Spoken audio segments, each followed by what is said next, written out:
Hello, friends, and welcome back to Malicious Compliance Stories. We kick off today's video with a story that anyone who's worked a late night shift can probably relate to. But before we begin, best way to support our channel is to leave comments, like, and subscribe with a turned on bell so you don't miss the new video every single day. Here we go. Sleep-deprived retail worker shuts down rude shopper. Working the graveyard shift at a 24-hour supermarket has its perks.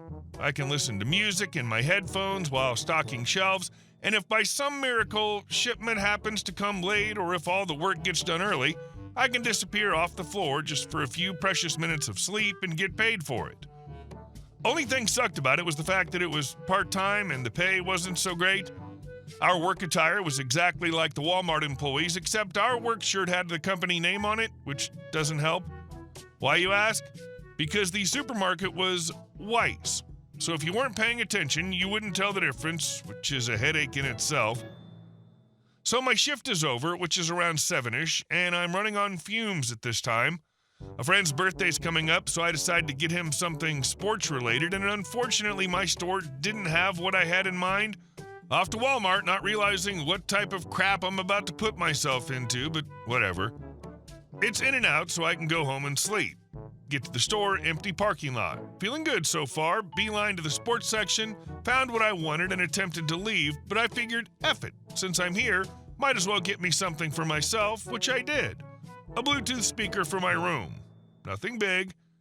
As I'm in the electronics, which at this stage in my life, I assume no one works in this department because it's always empty, and as I'm reading the details on numerous devices, I hear a rugged voice trying to get my attention in the oh-so-nice way of, "Can I get some help here?" I'm lacking precious minutes of sleeping right now, kicking myself for staying longer than I should, but F it. I deserve a gift for myself for getting low pay, and I'm not in the mood for this bullcrap. "Sorry, dude, don't work here. But you're wearing the attire, so obviously you do. Not all blue polos are equal." After I said this, I pointed to my shirt with the company name that says Weiss, not Walmart, to indicate that yes, there are various slave owners in the world of retail that have W in their name. Mine just doesn't say Walmart. "Okay, and that means I don't work here, fam." "All right, but still." At this point, I blocked out a good portion of what he said because I'm arguing with myself for getting onto this crap to begin with. Plus, I'm questioning whether or not I explained myself in English the first time, since right now I'm fighting sleep, and fighting sleep leads to irritability. Exit strategy attempt. "Sir, with all due respect, if you can find someone who can help you, they will, but I'm not that person as I don't work here." "Look, kid, I'm a paying customer, so you better do your job." Alrighty then, a-hole mode activated because F this guy. "Okay, look dude, I don't work here, nor do I plan on working here. I just left my graveyard shift and really not in the mood for this. Wobble your butt over to a different department and see if you can find someone who effing cares. My shirt says Weiss, not Walmart, and it damn sure doesn't say open to effing interpretation. This is my last time saying this crap to you. F off, Snorlax, I'm busy." Maybe this is what people call divine intervention, but when we were about to lock horns in a shouting match, the mythical creature that is called Walmart employee actually steps in to defuse the situation. He tells his side, playing victim, and swears up and down I'm an employee here. I just point to my shirt so the unicorn can see it and confirms what I said. The look on his face was something so amazing that I had the biggest grin on my face, even though I had enough bags under my eyes to carry whatever I bought for the day. The guy tells me he got this and apologized for the inconvenience.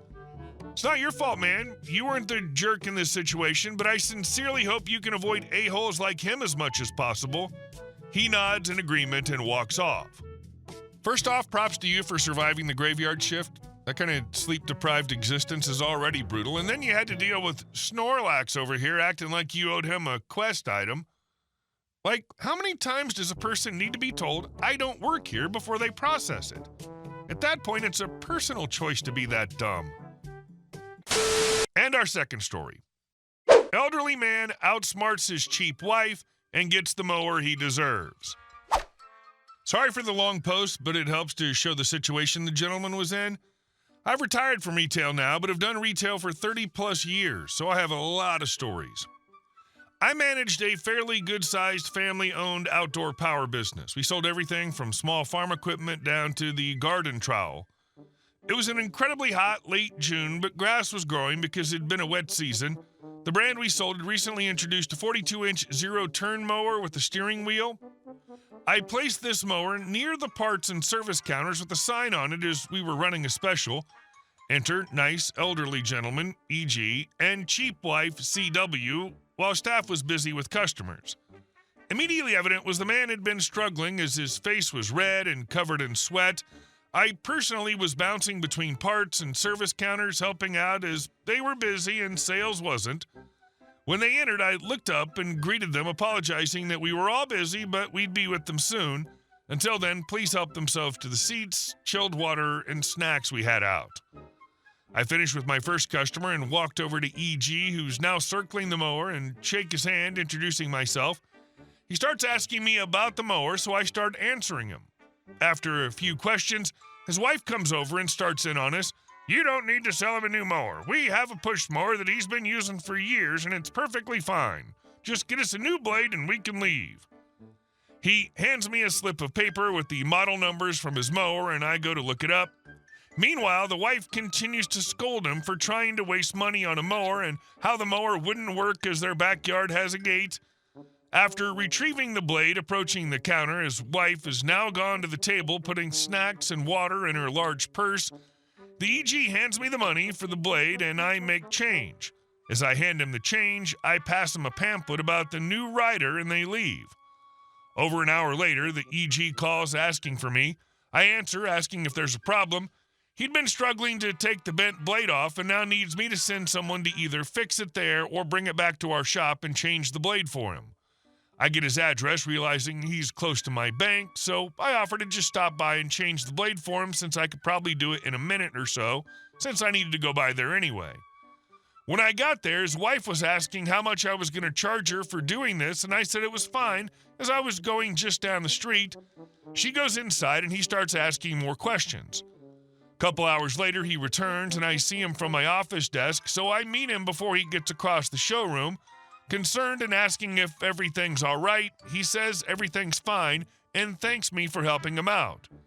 He asks me how would he get the mower into his backyard when it's fenced off, and I inform him that with the chute raised, it's only 45 inches, so if they had a 48-inch gate, it usually fits. If not, we do have another rider that's only 32 inches wide, but not zero turn. He smiles, saying his gate has 46 inches of clearance and wondered if we could deliver by closing time. After signing the paperwork, taking the payment, and setting up a delivery within the hour, I asked about this wife. Apparently, she decided to go with the rider then. Once again, he grinned, saying, "Oh, hell no. She said it was easy to use the push mower, so I might as well keep doing that. I told her if it's so easy, then get out there and finish it. Otherwise, I'm going to buy that rider." Worried about drama, I went with the delivery man to ensure no problems. His wife looked out the windows but never came outside. When we left, he was happily mowing the yard on his new rider. That's a masterclass in strategic patience and well-earned victory. The poor guy endured the heat, the nagging, and even an emergency blade change just trying to keep up with yard work, while his wife was stuffing snacks in her purse.